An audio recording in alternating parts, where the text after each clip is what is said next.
میرے سرکار کے غلاموں، میں آپ کے سامنے ایک بات کرنا چاہتا ہوں۔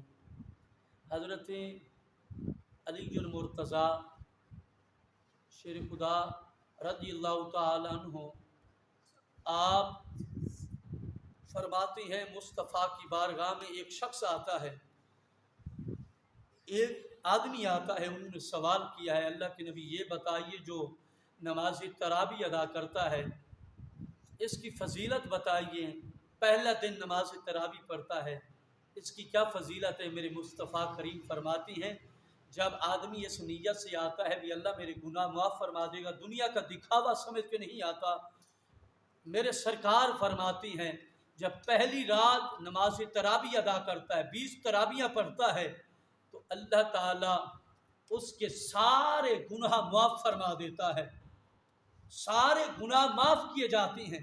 فرمایا ایسا گناہوں سے پاک صاف ہو جاتا ہے جیسا کہ ایک ماں کے پیٹ سے بچہ باہر آتا ہے تو گناہوں سے پاک ہوتا ہے، وہ بھی گناہوں سے ایسے پاک ہو جاتا ہے۔ آگے میرے مصطفیٰ کریم فرماتے ہیں جب بھی دوسری رات آتی ہے وہ آدمی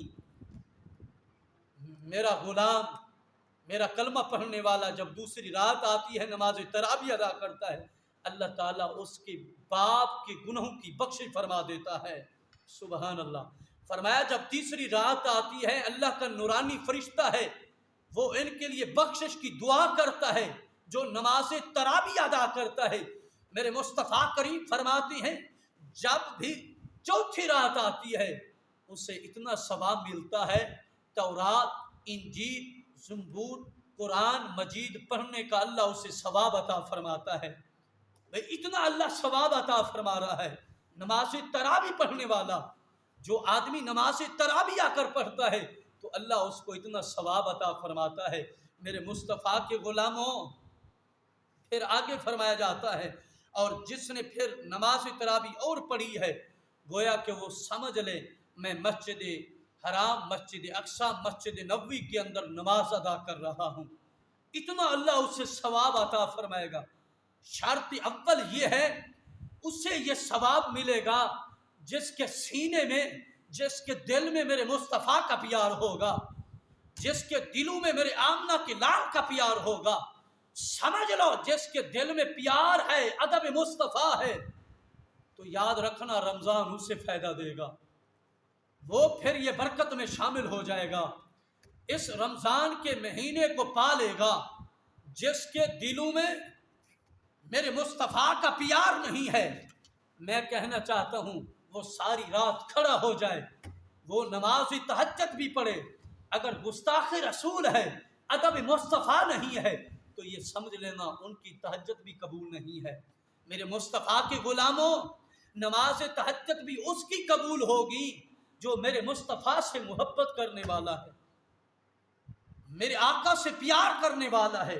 حدیث پاک بھی یہی آتی ہے، حدیث پاک یہ مشکات کی حدیث پاک ہے۔ میرے مصطفیٰ کریم فرماتے ہیں صحابہ اتنا دیر بندہ مومن نہیں ہو سکتا اگر اس کی بیٹی ہے، بیٹا ہے، اس کی ماں ہے، باپ ہے، سب اہل علاقہ سے پیار محبت جب تک میں محمد سے زیادہ نہیں ہے تو مومن نہیں ہے وہ آدمی۔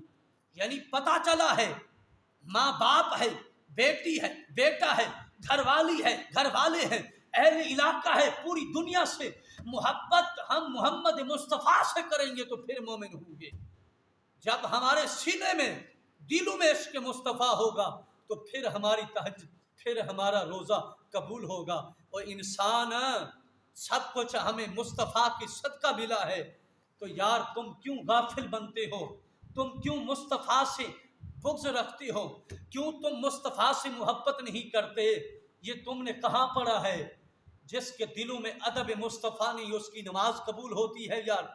جس نماز کے اندر مصطفیٰ پہ درود پڑھتے ہیں اگر اس مصطفیٰ سے ہم محبت نہیں کریں گے تو کیسے پھر ہماری نماز قبول ہوگی؟ نماز قبول ہوتی بھی تب ہے جب عشق مصطفیٰ پہلے آتا ہے۔ اگر ہم محبت سے پوچھتے ہیں بتا تیرا ایمان کیا ہے، تیرا ایمان کیا ہے، تیری روح کیا ہے، تو محبت نے یہی کہا عشق مصطفیٰ ہے۔ تو پھر ہم جب سوال کرتے ہیں عشق مصطفیٰ آپ بتائیے،